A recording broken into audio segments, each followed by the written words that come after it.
posting it in my stories like probably 10 times a day. But it's like a second nature to me. Having a viral video doesn't even matter. If you're getting millions of views, but they have nothing to do with your area, like who cares? You don't have to overthink or orchestrate this stuff.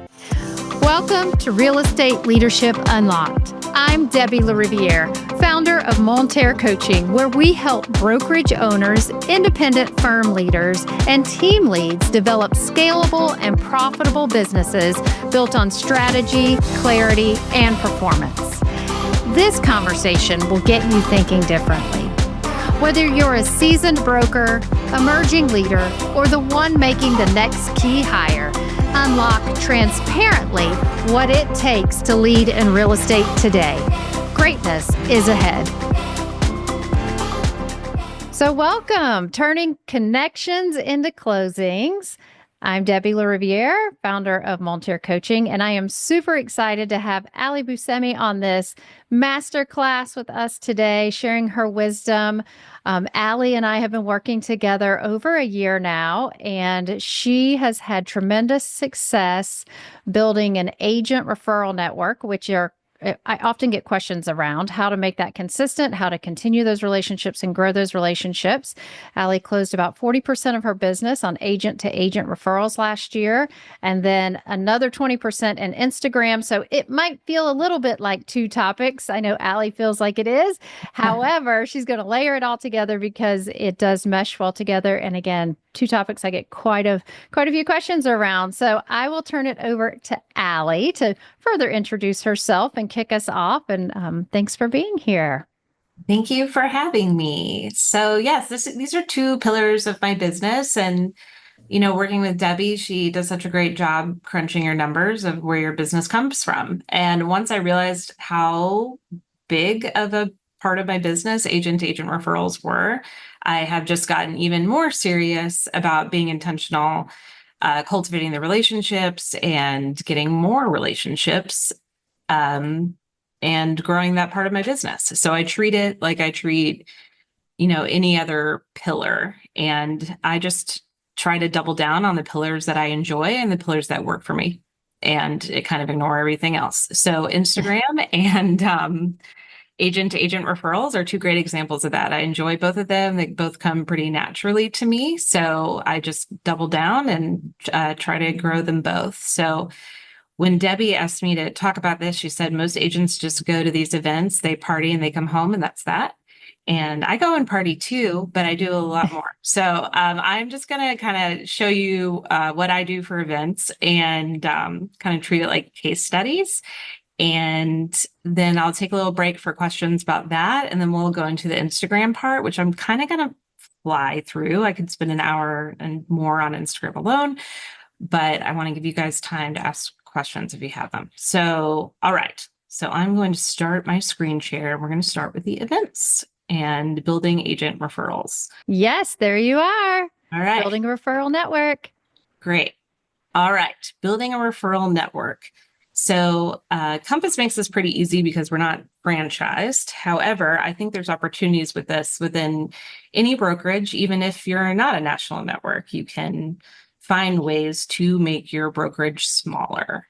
And that is what we're going to start about. But one thing that Debbie would approve that I'm going to harp on before I get into this is that CRM management is essential, and you need to do it as you go. And it is a colossal chore to try to do it later. So at the very least, any out-of-market agent is getting the tag referral partner. That's kind of the backbone.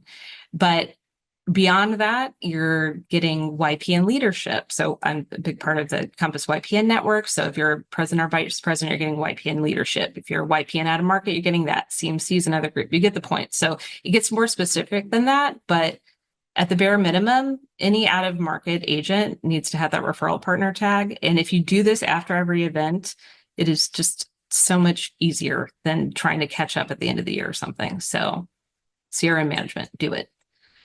All right. So make your brokerage smaller. A great way to do this is with affinity groups. Compass has like a literal ton of them. I just pulled a couple from the website, but I mean, there's probably like 50 of these, and you can make your own if there's not one that clicks for you. And then within these, there's subgroups. So Moms of Compass has thousands of members, but I am in a group called Compass Moms Collective. And we have market exclusivity. So we have one person from each major market, and we talk weekly. So we met within Moms of Compass, and we decided to start this little offshoot. So if your brokerage has, like a YPN that's national, or Moms of Compass, Black at Compass, whatever it is, has big groups like this, make a smaller subgroup where you can really get to know each other. Because like Compass Moms Collective, we used to talk weekly. Now we talk every other week because it became a bit of a burden to do weekly. But we've gotten close. We've been talking, for almost 3 years now. So they are people who are, cheering out my name when referrals come up in their offices, and they've generated a lot of business for me, as well as just sending me business directly.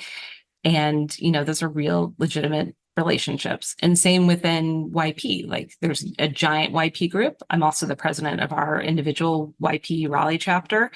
And even within YP, there's like the, YP Platinum group. And then I started my own call monthly of just people who had recently gone solo or left their teams or thinking of leaving their teams. And we keep that a little DL and confidential because it's sensitive, but I'm going to talk to them later this afternoon, and we have our little support group going, and we talk once a month. So make your brokerage smaller on a national level by getting involved with affinity groups, and make those groups smaller by making subgroups.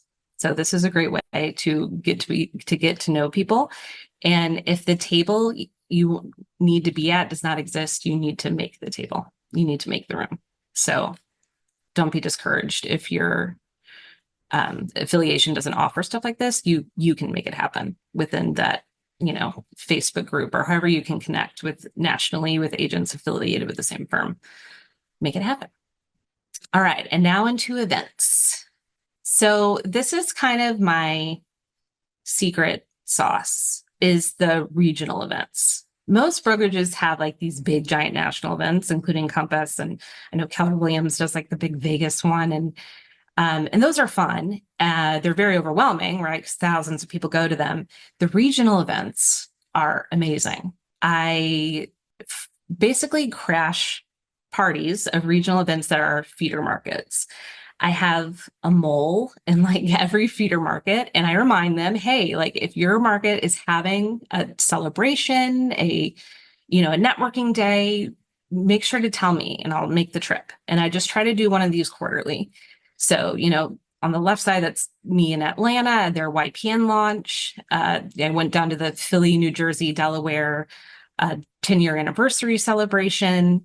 I went to, and I try to be very visible at these events. So like if there's a panel, I want to sit on it. I try to be in front of as many people as possible. But when you go to these regional events, you're probably going to be the only person from your market there, and you stick out like a sore thumb. By the end of the night at these things, they're like, are you Allie from Raleigh? I heard you came here. Like, that's so funny. Did you fly up here just for this? And I'm like, yeah. And you really stick out for people. And yes, it takes guts to like fly to a city that you're not from, that you might not even know anyone, and just show up at the party.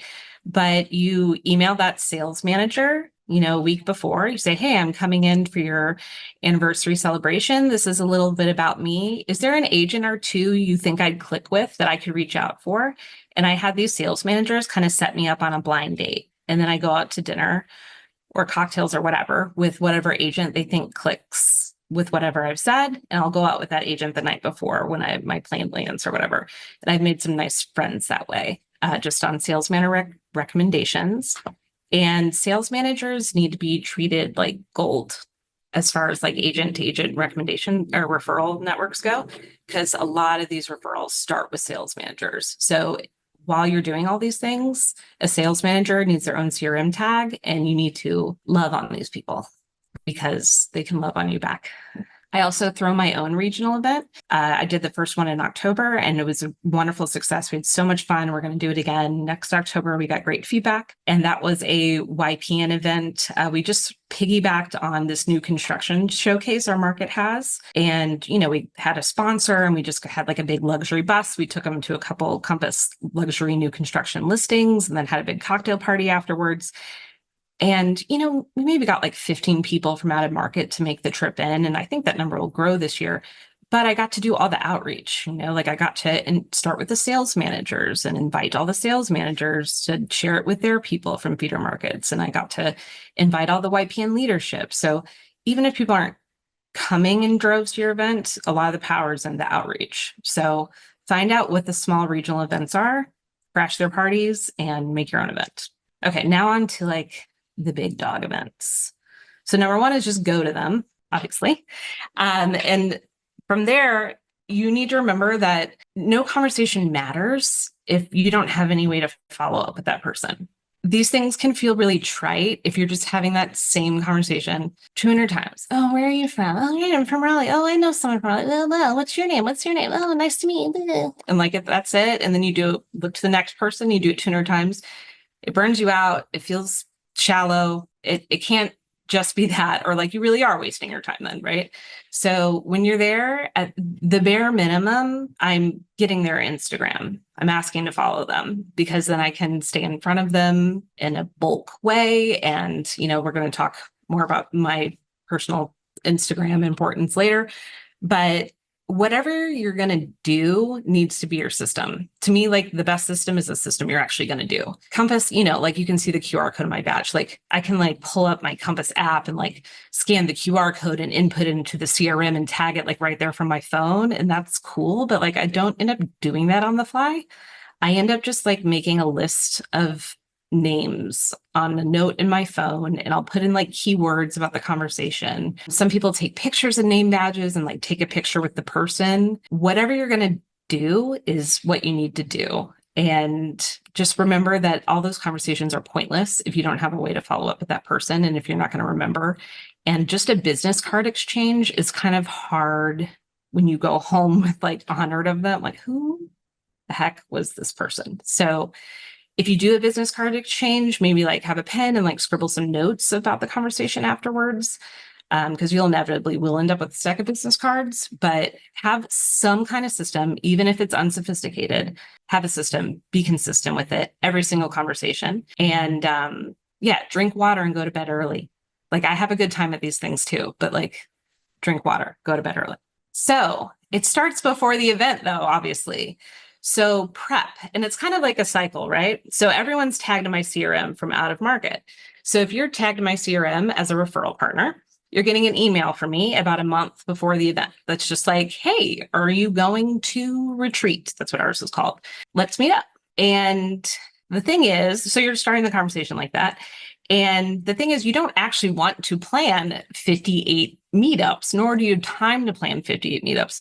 And this is when event throwing comes in.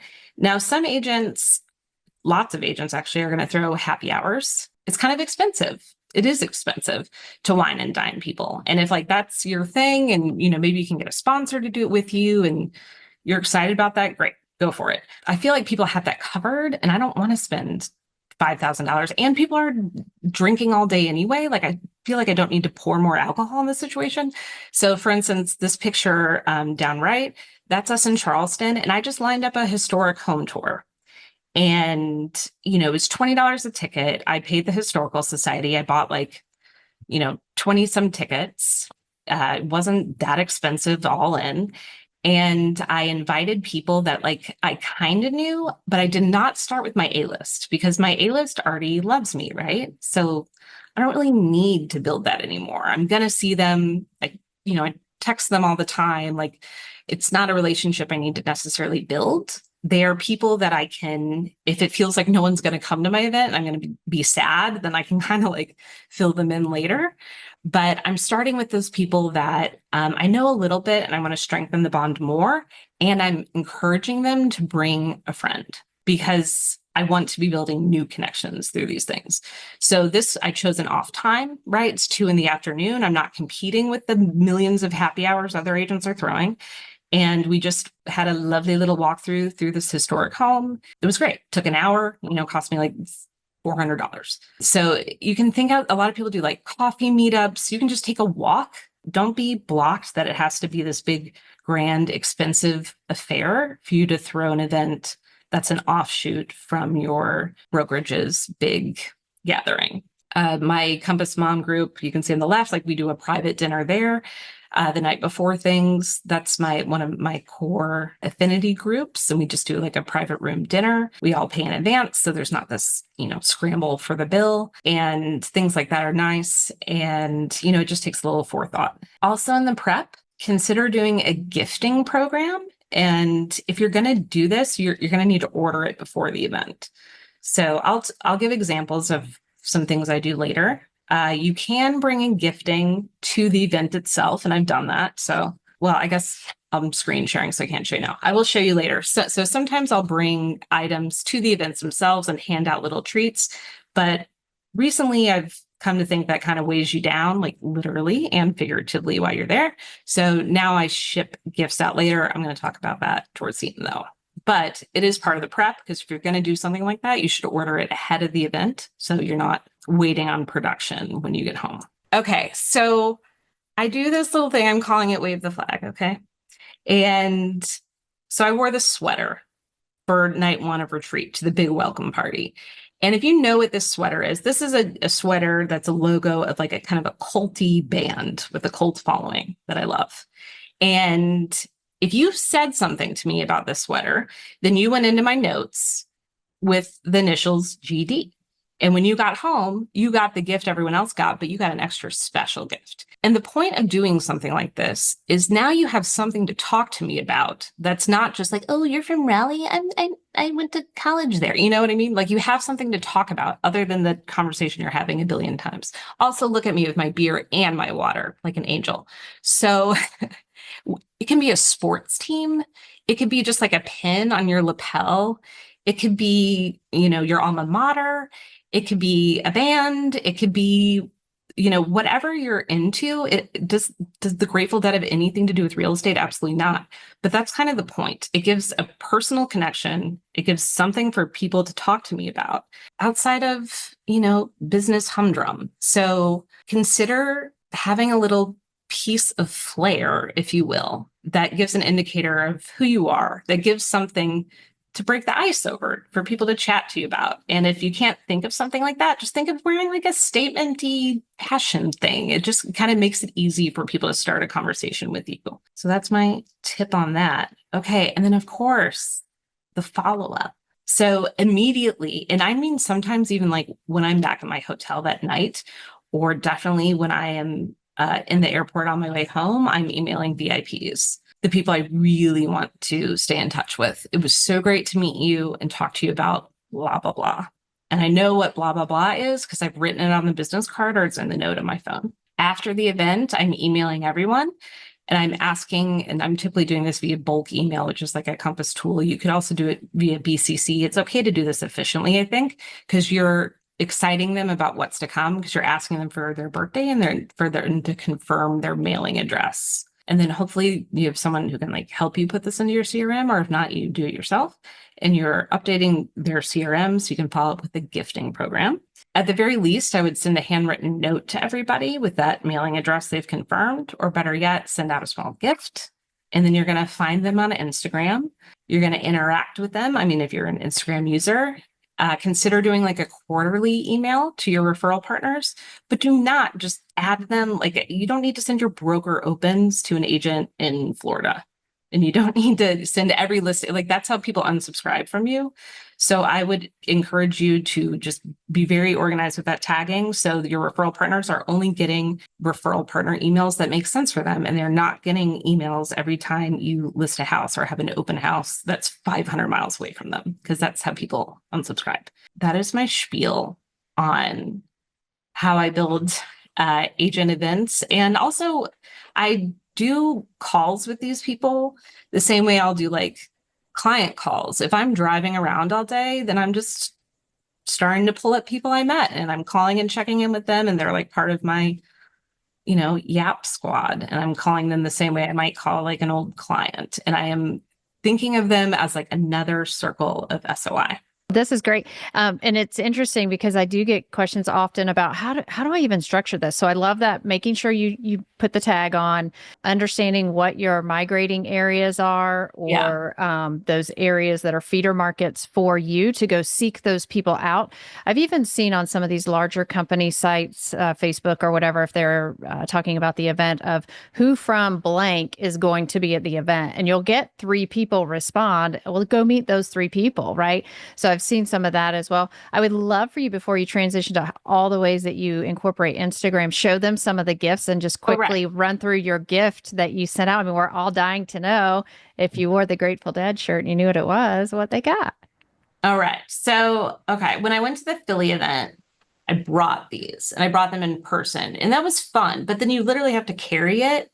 And I have moved to shipping it now, which is a little more expensive, but pros and cons. So it had a little wine opener. It has my info on there. It just says Allie Buscemi, your Raleigh Realtor compass.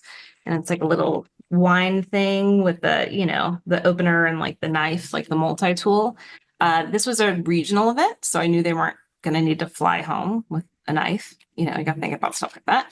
It has a business card. It's got cute, shiny packaging, and the tag says "Drinks on Me" in Raleigh, NC. And it says "Follow me on IG, Allie and Raleigh." And then it has my phone number and email address on there, and then my business card is inside as well. So that was something I brought to a regional event. After a retreat, I mailed out these. I had them made well in advance. So these are, this might be backwards for y'all, but these are our entrepreneurship principles at Compass: dream big, move fast, blah, blah, blah. So I just had that printed on this blank journal. I stamped my logo on the inside. This is a branded pen, and like my pinky rolls gold, which has my information on the side. And these are like really nice, like high quality touch pens. And so everybody got this with like a handwritten card. But if you mention my sweater, you also got this Grateful Dead little car decal. These are like chrome decals you can stick on your car. And, these cost like $3 each. And people loved them. They loved them. They texted me, like, they put them on their golf carts. They put them on their bikes. They put them on their cars, and would like text me pictures of them. And they loved them so much. And about 20 some people mentioned it. So those are the people that really remember you. And like I said, it doesn't have to be music. It can be your alma mater. It can be, whatever it is. If you're into something, have a little pin or a hat or whatever. Something people can talk to you about for that. So those are 2 examples of gifting things I do. I've seen people do all sorts of things, and Compass is big on like the gifting culture. But it is just really fun to get mail joy. And also when I ship this stuff out, I'm going to grab it right here. I have an example. It went out in either silver hologram or pink hologram. My logo is printed. I have like a little thermal printer from Amazon. It wasn't very expensive at all. You can do all different shapes and print all different things, which is also hologram. You can also print unfortunately this one bounced back, but you can get you print mailing labels, and it looks a lot more professional than like if you have to print on paper and like tape it. And also when you're printing in bulk, now I don't have to send my assistant, be like, hey, can you go get 75 labels from UPS Center? You know what I mean? You can do it right in your office and print it professionally. And I just get a account on stamps.com, and that's how I print in bulk. My point is the packaging is part of the fun, and it fits my brand, which is like fun and like a little wild. So think about the packaging, because it should echo your brand color wise and vibe wise. And most mail is a drag. It's like bills and like stuff from the commission and like blah, blah. So when you get something fun, it's like it's mail joy.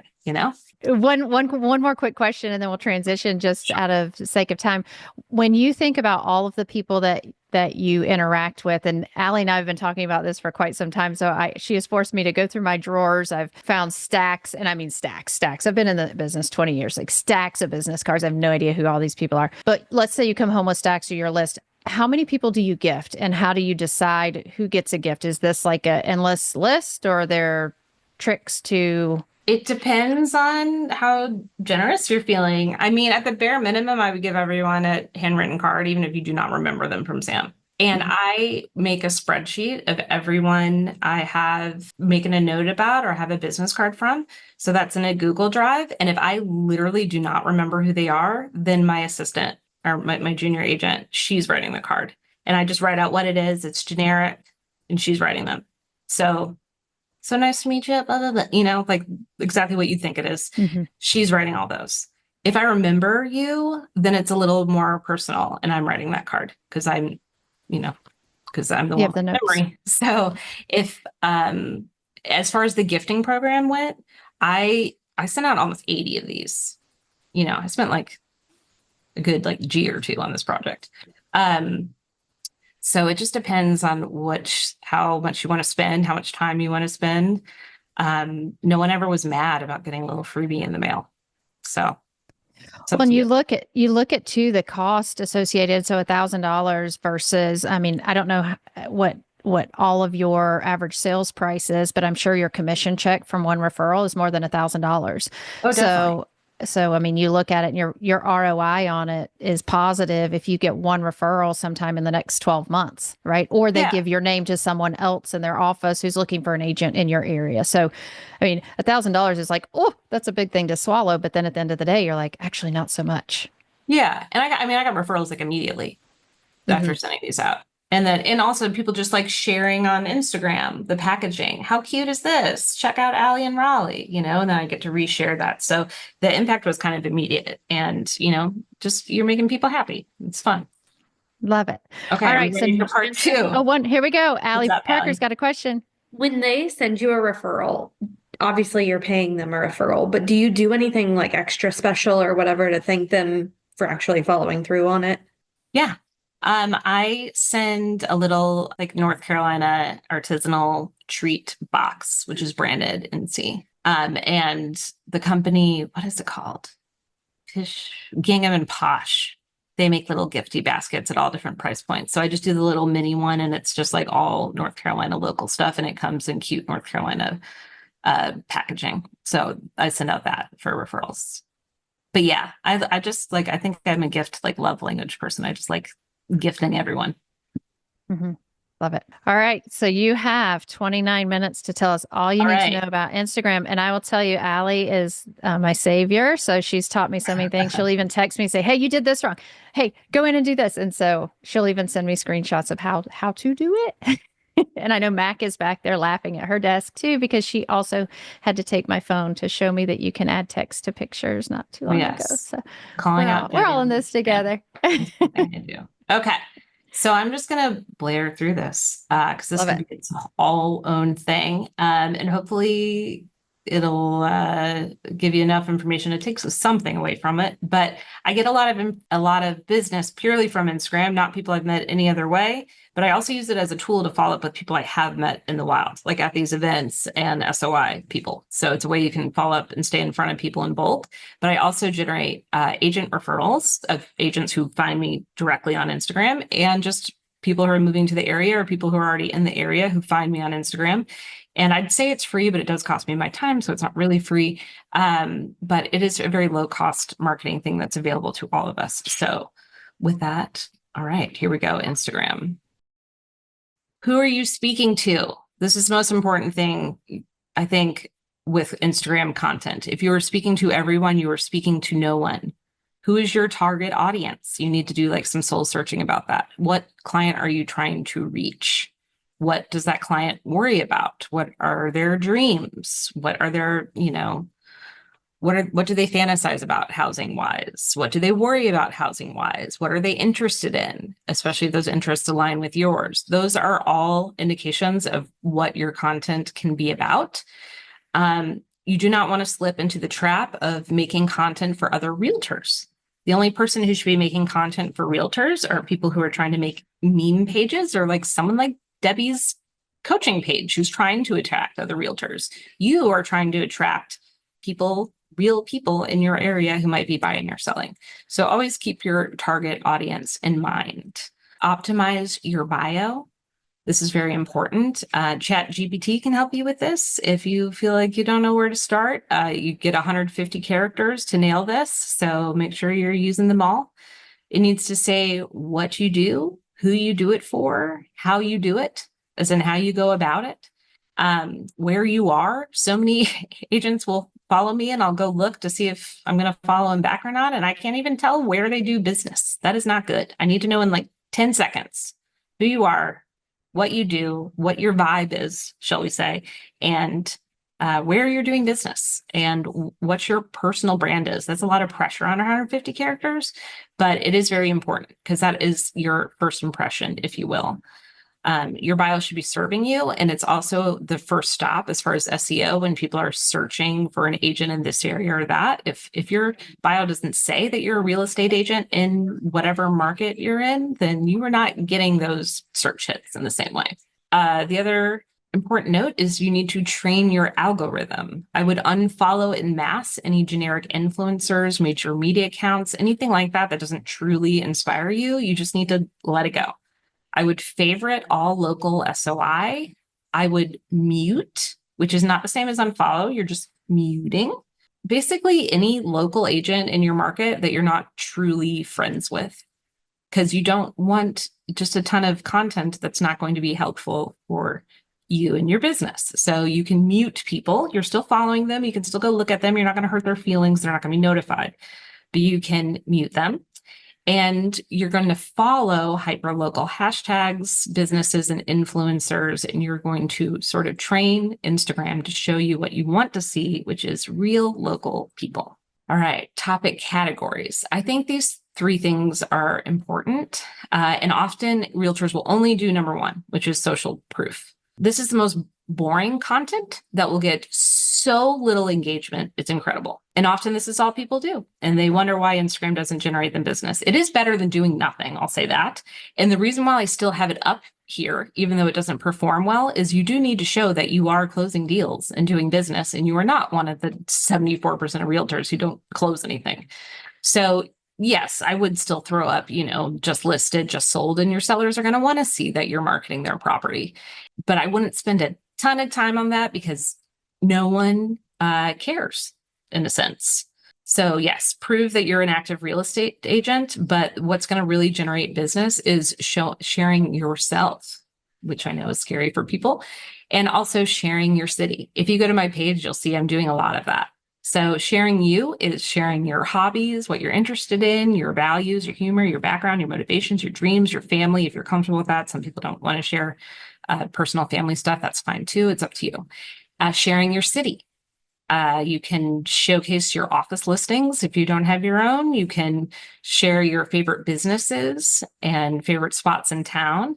And when you share your favorite businesses, it's important that you're using the collaboration feature and you're tagging them, because if they accept that collaboration, now you're showing your content to their followers as well. And you're going to end up with a lot of local followers that way. And you're also giving people a reason to follow you beyond buying and selling real estate. If you're only having real estate content and myself as a realtor content, then you're not giving people a whole lot of reason to stay on your page unless real estate is imminently on their mind. But if you are a local resource, now you're generating shareable content and you're giving people a reason to follow you. Yes, do the social proof, but also share who you are. The number one thing I get when people reach out to me on Instagram is they say that they just felt like it would be a good experience working with me, or they say they thought I was funny, or they feel like they already know me. And there's just no warmer lead than when they feel like they know you. And if you are just Realtor Robot on Instagram, then they're not going to feel like they know you. So be yourself.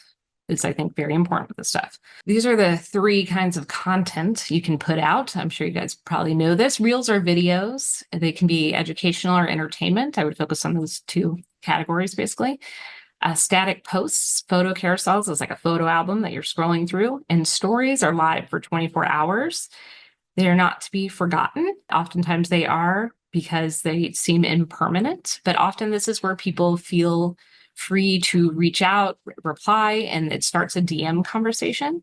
So stories is very important. And often when people open the Instagram app, they're just clicking through stories. So the more often you're posting there, the more often your little icon is going to be first. All right, carousels. Consider your photo number 2. Sometimes Instagram is going to focus and show that second photo first if your carousel did not perform well the first time. You'll see this happening on other accounts sometimes.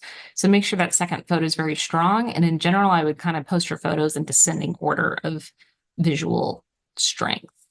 Use hashtags and keywords, and think as far as SEO goes. Like, think about someone who's Googling your area. Think about someone who's Googling a real estate agent. What kind of words are they going to use? Throw those words into your caption. Instagram is kind of moving away from emphasis on hashtags and just using pure SEO in the caption of the image, caption under the post, but also in the image itself. Just think in terms of SEO, and always geotag. You can add the location. A lot of people are searching for locations, so you're expanding your reach anytime you're using those geotags. Stories. You can get weird in here. You can show a little personality. They're only up there for 24 hours, so they don't need to be as aesthetic and as polished as something that's going to live on your feed permanently. Like I've started to show like fashion things in my stories. I'm not really going to go for a career as a fashion influencer, so you're probably not going to see that stuff on my main page very often, but I put them in my stories because this is where people are going to DM you directly. And this is where you can start conversations. I also reply to people's stories like there's no tomorrow. I reply to people's stories like I'm your best friend. I sit there and I'll just send you a little message back or smash that little heart icon like I already know you. And the first couple times, people might just ignore me and say, who's this person I don't know replying to me? But eventually I kind of wear them down, and then we start talking, and before we know it, we are friends. You can also reshare content to stories. That's not a big lift at all. So you can share things that you think are funny or motivational or, spiritual, religious, if you're into that. You can share, your favorite icons, music, writers, whatever. You can share local events and influencers, things that are happening around town. You can encourage engagement by using the questions and add polls. Like, do you like this? Do you like that? Or what's your favorite this spot in town? You can use those little stickers to encourage people to interact with your stories. And then you can reply to their reply. And then you're starting a conversation. Because remember, it is social media and you're here to be social, not just put out content and run away. Day in the life, you can share what you do all day. People are curious, people are nosy. So feel free to share just what you're doing as you go about town, and people are into that. All right. Reels. People are scared to get on camera. Don't be scared. This is where know and trust is built in the digital world. It's on video, and it's where people really feel like they know you. So do not be afraid to get on camera. And if you really don't want to do that, you can still make reels with B-roll and text. B-roll is like kind of filler footage. If you're just like showing a neighborhood, showing an interior, and then you can put some text on top.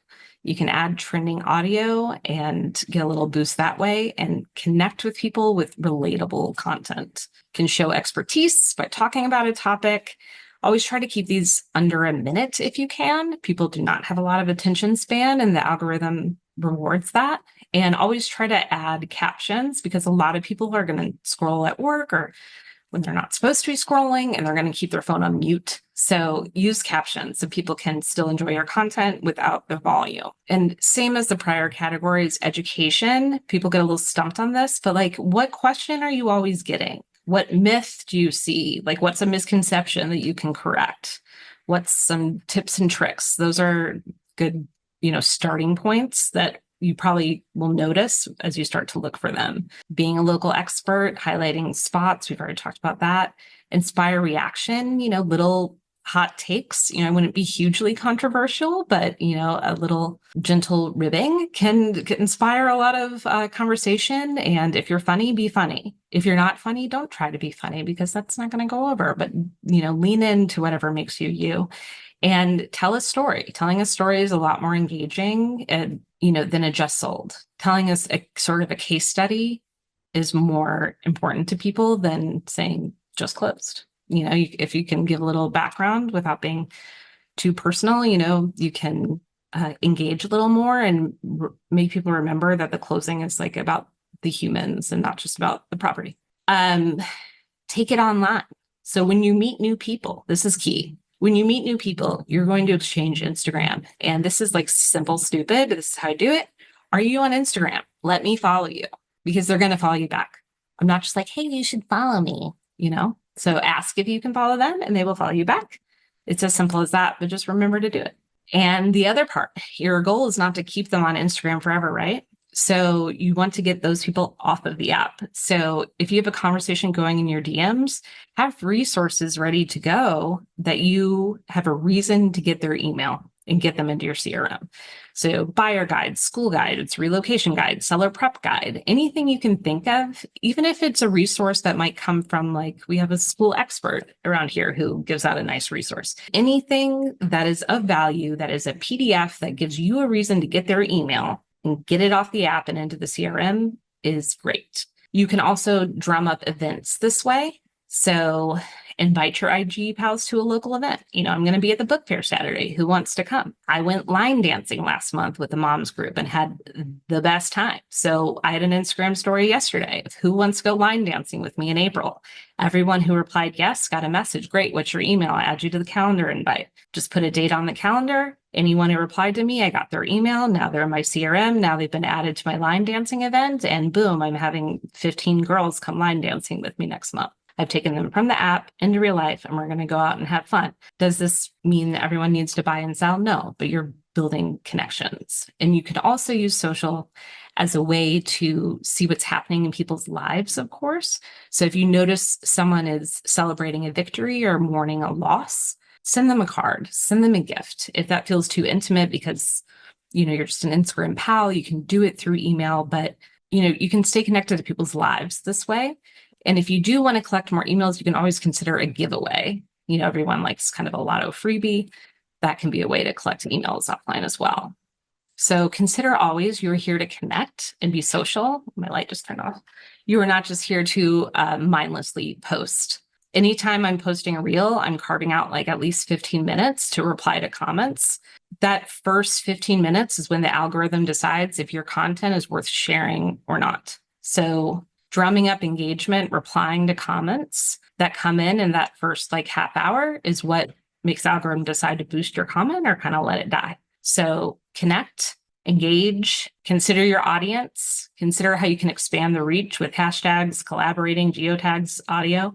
Call to action. That's a classic marketing move, but my captions aren't just ending with a sentence. It's saying, you know, go to the link in my bio and, you know, book a chat with me or fill out my intake form or, you know, what's your favorite place to go in town? Like it's something that's prompting them to comment or click or do something other than just like and leave and give to receive. You know, you need to be celebrating other people, other small businesses and love on people the way, you know, you want them to be loving on your business. So that is my Instagram spiel as fast as I could give it. Find me at Allie and Raleigh. All right. I love it, Allie. That was great information. So many amazing nuggets. Allie Parker had to scoot and she said she hopes to see these slides again. So we'll have to twist Allie's arm to get her to supply those to us. And then you can go brand them or watermark them with your Instagram handle on the bottom of every page and all the things. So, so that we get this. Would love to turn it to all of you for questions for Allie on the either topic, the building connections to turn into closings or cash and Instagram. I know one thing I was making a note of as fast as I could, but I think I missed some of it. So when considering my audience or who I'm following and not, you mentioned mute agents, not friends. Well, obviously that's not me. Because I want those agents. However, remind me again of kind of who we should be following or shouldn't be following, muting, that sort of thing. Yeah. So I'm going to mute agents in my market that aren't like really my buddies. Because I want to support my buddies and like I'll comment on and like and their things, but I don't want to end up with an Instagram feed of just like my office. That doesn't help me, you know? Right. So I'm going to give you the courtesy follow back, but I'll probably put you on mute. And again, no one gets notified when you do that. But you have a couple of tools that you're supposedly mute. You have close friends and you have favorites. And truthfully, I'm not like entirely sure what the difference between close friends and favorites are, but it does make the algorithm favor seeing their posts. So if you have like a neighbor that you've noticed follows you, like you're going to want to add them to your favorites or close friends. Some people use the close friends as a way to like push more personal content into stories and just show it to close friends. That just sounds like a lot of work to me.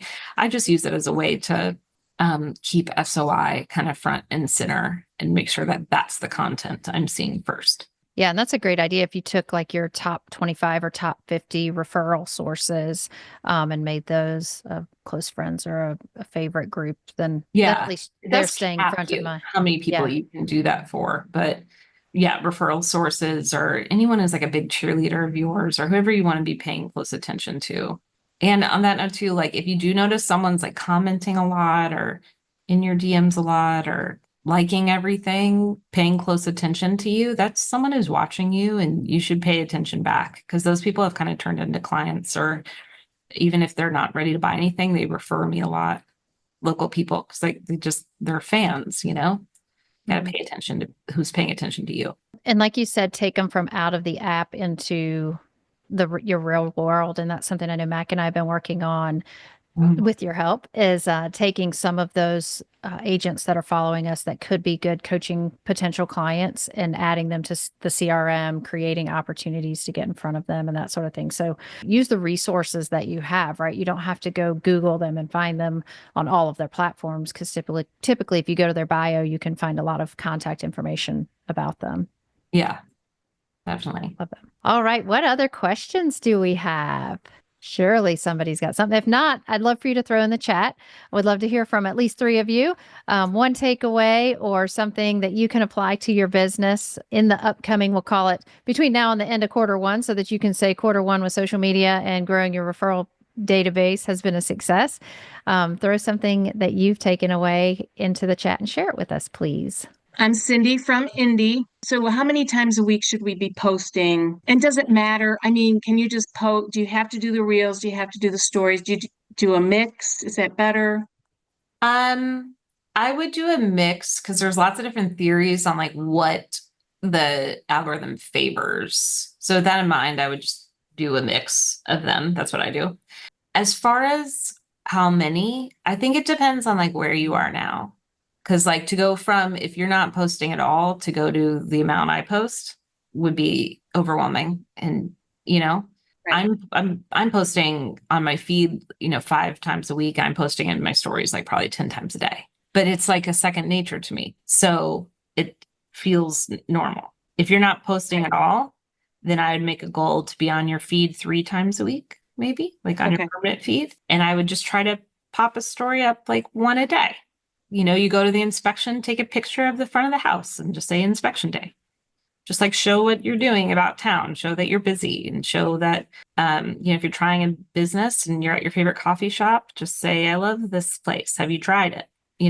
I think you don't have to do every day. But I think 3 times a week would be good on your feed. Okay. And I know she must have looked at my feed. the reels can feel a little challenging. I know, like if you haven't done the video thing, and I know there's no like technical help in my presentation. It's more about like strategy, but the video stuff can be pretty simple too. Like it can just be like a clip of you setting up a sign, and then the text comes up and says like, have you thought about your strategy going into spring market? Or and you can save videos you see from other agents. Like I do work now with videographers. For a long time I didn't, and I don't think people need to jump to professional videography. But like when I see something I like, and I never want to rip someone off exactly, but like inspired by, then I'll save that video or send it to my videographer. So like if you see something you like, or say, oh, you can do that, just like save that post. You can click that little save button. It'll save in your collections. And especially if that person's out of market, it doesn't matter. And they probably saved it from someone else anyway. It's all good. Well, I really appreciate your presentation. Last week, I heard a gentleman, and you're more about quality than quantity with followers. Yeah. Because he was boasting he has 29,000 followers. And I'm like, that's just, I don't even know. I mean, to me, it's just a number. It's like being on the internet, right? How are they going to find you? How are you going to build those relationships? Yeah, it doesn't, it almost doesn't matter because like, having a viral video doesn't even matter. Because like if you're getting millions of views, but they're have nothing to do with your area, like who cares? My like Right. most successful video was when we were about to have a snowstorm in Raleigh, and it's just me leaving my office, and I just look all sad, and I'm like leaving my office knowing that Raleigh's about to cancel school for 3 days over 1 inch of snow, which is something we do here. Right. And you know, performed well because it was relatable. And, you know, all of town was thinking about this incoming snowstorm. It was timely, right? And it was a little funny. It was simple. It's like a 10-second video. And I just stuck my phone to this window as I was walking away. So simple, relatable, you know, you don't have to overthink or orchestrate this stuff. Okay, thank you. Absolutely follow Allie and Raleigh.